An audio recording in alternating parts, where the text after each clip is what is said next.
Cookery சேனலை பார்த்து யார் வேணாலும் சமையல் பண்ணலாம். ஆனா சுவையான சமையல் பண்றது எப்படி? நான் இதயம் நல்லெண்ணெயில சமையல் பண்றேன். ஆஹா ஓஹோன்னு பாராட்டுறாங்க. நீங்களும் இதயம் நல்லெண்ணெயில சமையல் பண்ணுங்க, பாராட்ட வாங்குங்க. தினம் தோறும் வாங்குவே இதயம். 2 ஸ்பூன் போதும். Lion date syrup. இதுல அயன், ஃபைபர், விட்டமின்ஸ், நோய் எதிர்ப்பு சக்தி அதிகமா இருக்கு. Lion date syrup. வணக்கம். செய்தி சுருக்கம். வங்கக்கடலில் இன்று உருவாகும் புதிய காற்றழுத்த தாழ்வு பகுதி. தென்கிழக்கு வங்கக்கடல் பகுதியில் இன்று புதிய காற்றழுத்த தாழ்வு பகுதி உருவாக வாய்ப்பு இருப்பதாக வானிலை ஆய்வு மையம் தெரிவித்துள்ளது. அடுத்த 2 நாட்களில் அது மேலும் வலுப்பெற்று மேற்கு வடமேற்கு திசையில் தமிழக கடலோர பகுதிகளை நோக்கி நகரும். இதனால் நாளை ராமநாதபுரம், புதுக்கோட்டை, தஞ்சாவூர், திருவாரூர், நாகப்பட்டினம், மயிலாடுதுறை மாவட்டங்களில் ஓரிரு இடங்களிலும் காரைக்கால் பகுதிகளிலும் கனமழைக்கு வாய்ப்புள்ளது. தொடர்ந்து 3 நாட்கள் கனமழைக்கு வாய்ப்பு இருப்பதாகவும் வானிலை ஆய்வு மையம் கூறியுள்ளது. அதே மழை, அதே பாதிப்பு, கொஞ்சம் கூட மாறவே இல்லை. அல்லல் படும் தூத்துக்குடி மக்கள். தூத்துக்குடி மாவட்டத்தில் கடந்த ஆண்டு டிசம்பர் 17, 18ஆம் தேதிகளில் பெய்த கனமழையால் ஏற்பட்ட வெள்ளம் அம்மாவட்டத்தையே புரட்டி போட்டது. 52 பேர் இறந்தனர். ஏராளமானோர் வீடுகளையும் உடைமைகளையும் இழந்து தவித்தனர். தூத்துக்குடி மக்களின் இயல்பு வாழ்க்கையே முடங்கி போனது. பாதிப்பிலிருந்து மக்கள் ஓரளவுக்கு மீண்டு வந்த நிலையில் ஓராண்டு முடியும் சமயத்தில் அதேபோல மற்றொரு மழை பாதிப்பை தூத்துக்குடி மக்கள் சந்தித்துள்ளனர். இருந்தாலும் மக்களின் முன்னெச்சரிக்கை நடவடிக்கையால் இறப்புகளும் பொருட்சேதங்களும் அதிகம் இல்லை. கடந்த ஆண்டு ஏற்பட்ட காட்டாற்று வெள்ளத்தால் தூத்துக்குடி கலெக்டர் அலுவலகத்தை தண்ணீர் சூழ்ந்தது. அதேபோன்று இப்போது மழைநீர் சூழ்ந்தது. கலெக்டர் அலுவலகத்தில் நேற்று பணியில் இருந்த ஊழியர்கள் பத்திரமாக மீட்கப்பட்டனர். நெல்லை தூத்துக்குடி தேசிய நெடுஞ்சாலையில் மங்களகிரி விலக்கு பகுதியில் காட்டாற்று வெள்ளம் சூழ்ந்ததால் போக்குவரத்து தடை செய்யப்பட்டது. குறைந்த அளவு மழை பெய்தாலே பாதிப்பு ஏற்படும் நிலையில்தான் தூத்துக்குடி அரசு மருத்துவமனை வளாகமும் உள்ளது. கடந்த ஆண்டு இங்கு மழைநீர் புகுந்ததில் பல கோடி ரூபாய் மதிப்பிலான மருத்துவ உபகரணங்கள் சேதமடைந்தன. இந்த ஆண்டும் நேற்று மருத்துவமனைக்குள் மழைநீர் புகுந்தது. நோயாளிகளும் அவர்களுக்கு உதவியாக வந்தவர்களும் அவதியடைந்தனர். தூத்துக்குடி திருச்செந்தூர் இடையே பிரதான இணைப்பு பாலமான முக்காணி உயர்மட்ட மேம்பாலம் கடந்த ஆண்டு மழையில் சேதமடைந்தது. இதுவரை அது சரி செய்யப்படாததால் காமராஜர் காலத்தில் கட்டப்பட்ட தரைமட்ட பாலத்திலேயே வாகன போக்குவரத்து நடந்தது. தற்போது அந்த பாலமும் தண்ணீரில் மூழ்கியதால் வாகன போக்குவரத்து தடை உள்ளது. இதனால் திருச்செந்தூர் செல்ல பல கிலோமீட்டர் தொலைவு சுற்றி செல்ல வேண்டிய நிலை உள்ளது. கடந்த ஆண்டு வழக்கத்தை விட அதிகமாக பெய்த கனமழையால் வெள்ளம் பெருகி கடும் பாதிப்பை சந்தித்த பிறகும் வெள்ளம் வடிய எந்த நடவடிக்கையும் எடுக்காததால் இந்த ஆண்டும் அதே நிலை நீடிப்பது தூத்துக்குடி மக்களிடையே அதிருப்தியை ஏற்படுத்தியுள்ளது. திருப்பதி ஏழுமலையான் கோயிலில் வைகுண்ட துவார தரிசனம். தேவஸ்தானம் அதிரடி முடிவு. திருப்பதி ஏழுமலையான் கோயிலில் ஜனவரி 10 முதல் 19 வரை வைகுண்ட துவார தரிசனத்திற்கான விரிவான ஏற்பாடுகளை திருமலை திருப்பதி தேவஸ்தானம் செய்து வருகிறது. சாதாரண பொது பக்தர்களுக்கு அதிக முன்னுரிமை அளித்து பல முடிவுகளை எடுத்துள்ளது. தரிசன டோக்கன், டிக்கெட் உள்ள பக்தர்கள் மட்டுமே தரிசனத்திற்கு அனுமதிக்கப்படுவார்கள் என தேவஸ்தானம் தெரிவித்துள்ளது. இந்த 10 நாட்களுக்கு சிறிய குழந்தைகள், முதியவர்கள், மாற்றுத்திறனாளிகள், பாதுகாப்புத்துறை அதிகாரிகள், வெளிநாடு வாழ் இந்தியர்களின் சிறப்பு தரிசனங்கள் ரத்து செய்யப்படுகின்றன. புரோட்டோகால் பிரபலங்களை தவிர 10 நாட்களுக்கு VIP பிரேக் தரிசனம் ரத்து செய்யப்படுகிறது. கோவிந்த மாலை அணிந்த பக்தர்களுக்கு சிறப்பு தரிசன ஏற்பாடுகள் எதுவும் இல்லை. வைகுண்ட ஏகாதசி அன்று முன்னாள் எம்பிக்கள், முன்னாள் அதிகாரிகள், முன்னாள் அரசியல் தலைவர்கள் தரிசனத்திற்கு அனுமதிக்கப்படுவதில்லை. அவர்கள் 11 முதல் 19ஆம் தேதி வரை தரிசனம் செய்ய அனுமதிக்கப்படுவார்கள். 3000 இளம் ஸ்ரீவாரி சேவா சங்க தொண்டர்கள், சாரண சாரணியர்கள், வழிகாட்டிகள் தேவைக்கேற்ப அமர்த்தப்படுவார்கள் எனவும் தேவஸ்தானம் கூறியுள்ளது. 450 மில்லி லிட்டரில் புதிய பால் பாக்கெட். அசத்தும் மாவின். மக்களின் விருப்பத்திற்கு ஏற்ப அவ்வப்போது புது வகையான பால் மற்றும் பால் பொருட்களை ஆவின் நிறுவனம் உற்பத்தி செய்து அறிமுகம் செய்கின்றன.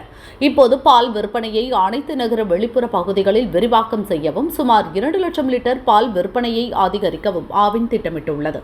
இப்போது குழந்தைகள், பொதுமக்கள் இடையே வைட்டமின் A மற்றும் D சத்து குறைபாடு உள்ளதாக ஆராய்ச்சியில் தெரிய வந்துள்ளது. அதற்கு ஏற்றவாறு 4.5% கொழுப்பு சத்து மற்றும் 9% இதர சத்துக்களுடன் வைட்டமின் A, D செறிவூட்டப்பட்டு கிரீன் மேஜிக் பிளஸ் என்ற புதிய வகை பால் அறிமுகப்படுத்தப்பட்டுள்ளது. இந்த பால் பாக்கெட் சில்லறை விற்பனையாளர்களுக்கு சற்று அதிக கமிஷனுடன் சில ஒன்றியங்களில் மட்டும் குறைந்த அளவில் உற்பத்தி செய்து அதன் சந்தையை கண்காணிக்க திட்டமிடப்பட்டுள்ளது. மேலும் சில்லறை தட்டுப்பாடு காரணமாக 450 மில்லி லிட்டர் 25 ரூபாய் என நிர்ணயம் செய்யப்பட்டுள்ளது. இதனால் விற்பனையில் உள்ள அனைத்து வகையான பாலின் விற்பனை அளவை குறைக்கவில்லை எனவும் ஆவின் நிறுவனம் கூறியுள்ளது. EVKS இளங்கோவன் உடல் இன்று தகனம்.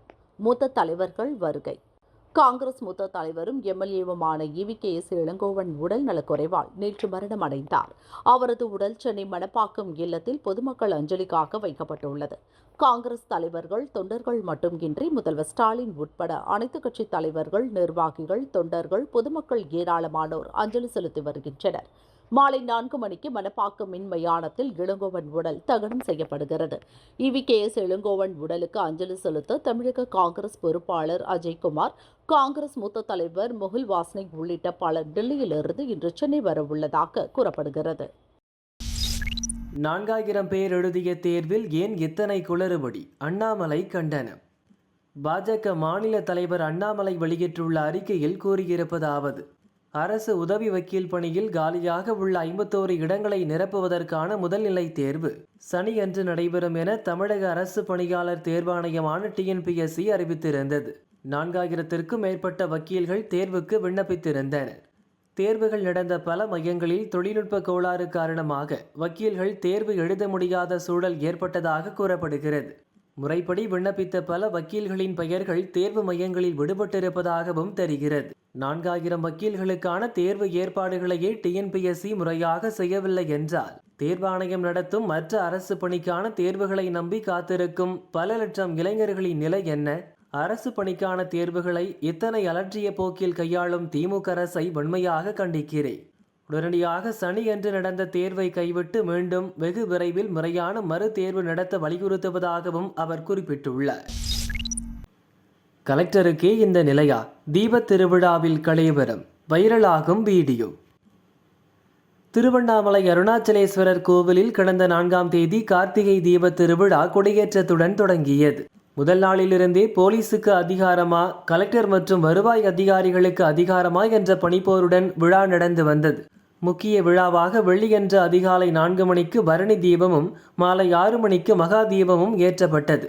14,000க்கும் மேற்பட்ட போலீசார் பாதுகாப்பு பணியில் ஈடுபடுத்தப்பட்டனர். கோவிலுக்குள் செல்ல ஒவ்வொரு பக்தரும் 10க்கும் மேற்பட்ட இடங்களில் சோதனைக்கு பிறகே அனுமதிக்கப்பட்டனர். நகரினுள் நுழையும் போது வாகன பாஸ் வைத்திருந்தும் அனைத்து வாகனங்களையும் தடுத்து நிறுத்தி சில வாகனங்களை மட்டுமே அனுமதித்தனர். இதனால் முக்கிய பிரமுகர்களும் அதில் சிக்கி தவித்தனர்.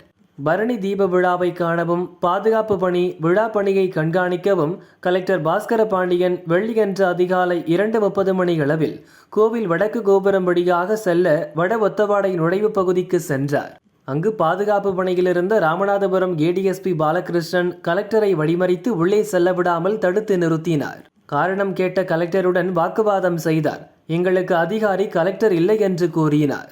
முன்னதாக அந்த வழியாக செல்ல முயன்ற DRO Ram Pratheepan, CR RTO பல்லவி வர்மா உள்ளிட்ட 3 உதவி கலெக்டர்கள், வருவாய் உயர் அதிகாரிகளையும் விடாமல் போலீசார் காக்க வைத்திருந்தார்.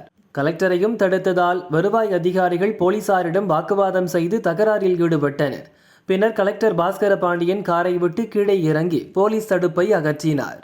போலீசார் அவரை தள்ள முயற்சித்ததால் வருவாய் அதிகாரிகள் கூச்சலிட்டனர். இதனால் அங்கு ஒரே கலேபரமாக காட்சியளித்தது.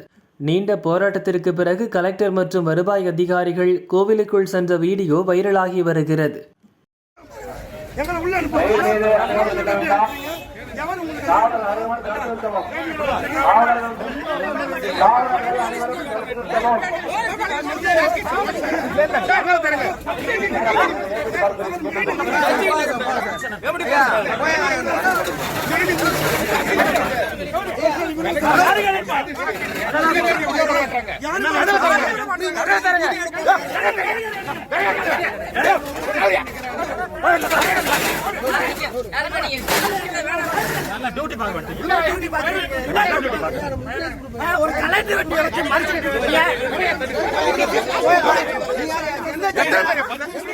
கலெக்டருக்கே இந்த நிலைமை என்றால் போலீசாரின் அராஜகத்தால் மக்கள் எவ்வளவு பாதிக்கப்படுவர் என்று திமுக அரசின் லட்சணம் இதுதான் என பலரும் விமர்சிக்கின்றனர்.